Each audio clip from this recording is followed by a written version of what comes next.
maadaama xalqada saddexaad ku qaadanay the nouns aan garanay noocyadoodii iyo waxay kala duwan yihiin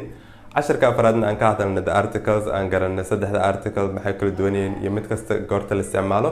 maanta waxaan dhigan doonaa markaan la isticmaalin the articles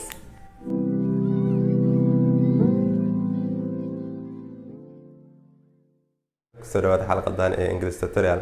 xalqadan waxaa qaybta saddexaad ee the articles waxaan ka hadli doonaa markaadan u baahnayn inaad isticmaashid wax oo article ah okay articles isaan hore u qaadanay ama hore u baranay waxay ahaayeen saddex a an iyo the marka waa hore nooga soo hadalnay marka la isticmaalo iyo markaad u baahan tahay iyo waxay kala duwan yihiin haddana waxaan ka hadli doonaa markaadan u baahnayn wax oo article ah okay so article-ka waxa aan ognaa wuxuu ka soo horeeyaa mar walba noun-kan waxa waaye magacyaalka so markaadan u baahnayn inaad isticmaashid wax article ah waxa waaye for example number 1 noun-ka haduu yahay countries wadan magaciisi okay wadamo countries nationalities jinsiyado or languages ama luqado for example countries hadda ka hadlayno Kenya waxa waaye country sidaas daraadeed waxaan haysanaa underline marka Kenya is in Africa Kenya waxay ku taalaa Africa Kenya marka inta qoran tahay wax oo article ah kama horeeyo why uma baahna wax article ah okay number 2 haddaan ka hadlayno nationality waxa waa jinsiyad she is Spanish ayada waxa waaye Spanish waxay dhalatay dalka Spain so Spanish ma ka horeeyo wax oo article ah maana dhayn she is a Spanish marka loo baahan in saas la dhaho waxaa la kaliya she is Spanish okay number 3 haddaan ka hadlayno luqad for example waxaa dhihi karnaa they speak Chinese ayaga waxay ku hadlayaan luqadda ama afka Chinese-ka okay Chinese marka Chinese kama horeeyo article so haddaa ka hadlaysid hadduu noun-ka yahay countries nationalities or languages uma baahnid inaad kasoo horeysiisid article number 2 waxa waaye hadduu noun-ka yahay companies shirkado schools iskuulo organizations ama hay-ado sidoo kale universities etc jaamacado ama wax la mid ah for example hospitals ama prisons isbitaalada ama xabsiyaasha magacaashooda waxa waaye nouns laakiin uma baahna inaad ka soo hormarsiisid wax oo article ah for example inta waxaan haysanaa company-ga madaway Samsung okay waxa hoosteeda ku yaala underline marka Samsung marka dhahayno waxa dhahaynaa Samsung kaliya ilaa waxa jira hal Samsung oo la garanayo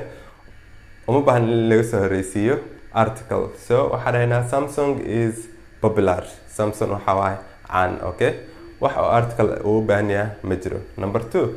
this is Banaadir University okay marka waxa ka hadlaynaa university jaamacad okay jaamacadda magaceeda keene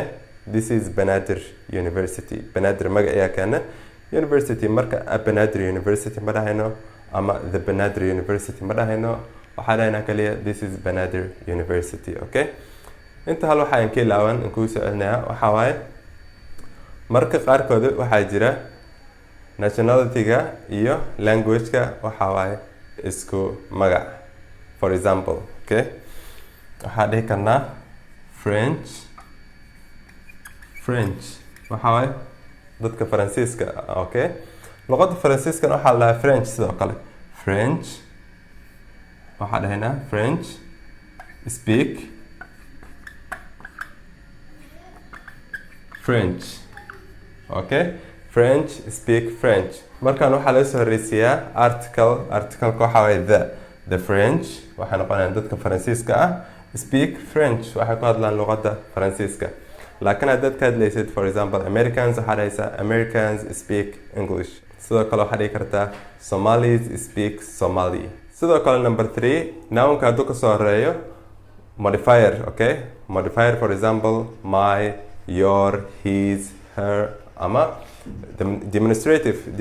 waxa waaye this ama that oo kale for example okay ama quantifier waxa waaye some all any iyo wax la mid ah okay so examples kani that's my car my waxa waaye modifier okay so lama baahna car in laga soo hormarsiiyo article kale okay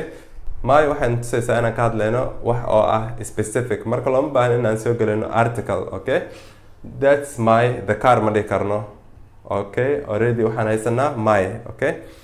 mid labaad demonstrative haysanaa oo ah that give me that pen waxay siisaa qalinkaas okay marka that haddaan haysano ama this looma baahna inaan isticmaalno sidoo kale article midka saddexaad haddaan haysano quantifier for example some I need some food okay the waa isticmaal karnaa I need the food ama I need some food okay laakiin labada ma isla keeni karno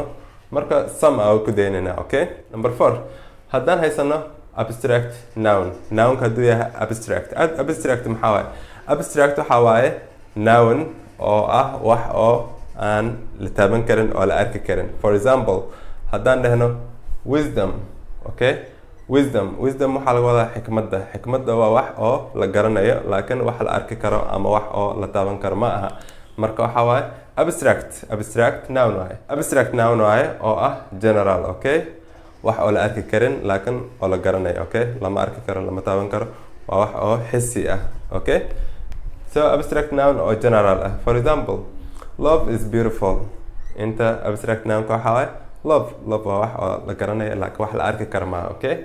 so is beautiful jaceelka wuu qurxoon yahay okay so uma baahan inaan kasoo hormarsiino the love is beautiful san kaliyu ahaana love is beautiful waxaan ka hadlaynaa jaceelka in general asoo si general looga hadlayno okay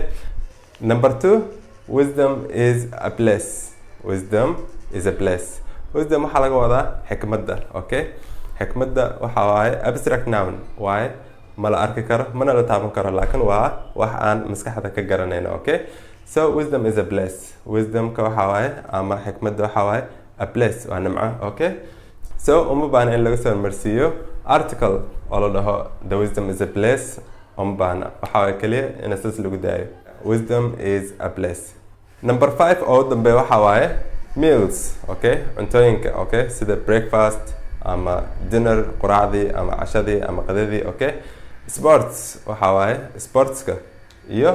cities magaalooyinka and continents waxaa waaye qaaradaha okay for example I had dinner waan casheeyey okay dinner waxaa waaye cashadii waxaana waaye meal uma baahna in laga soo hormarsiiyo article okay number 2 Africa is beautiful Africa way qurxoonta Africa waaye maadaama ay tahay qaarad continent okay marka Africa dhahayna kaliya the Africa ma dhahayna or an Africa okay waxa dhahayna kaliya Africa okay number 3 we enjoy tennis waxa waaye sports soma so we enjoy annaga waxaan jecelnahay tennis waxa waaye sports waxaan waaye noun uma baahna in laga soo hormarsiiyo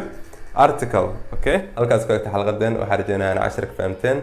videogana hadduu wax ku anfaco like saar channelkana subscribe waxaana balanayaa xalqada soo socota insha Allah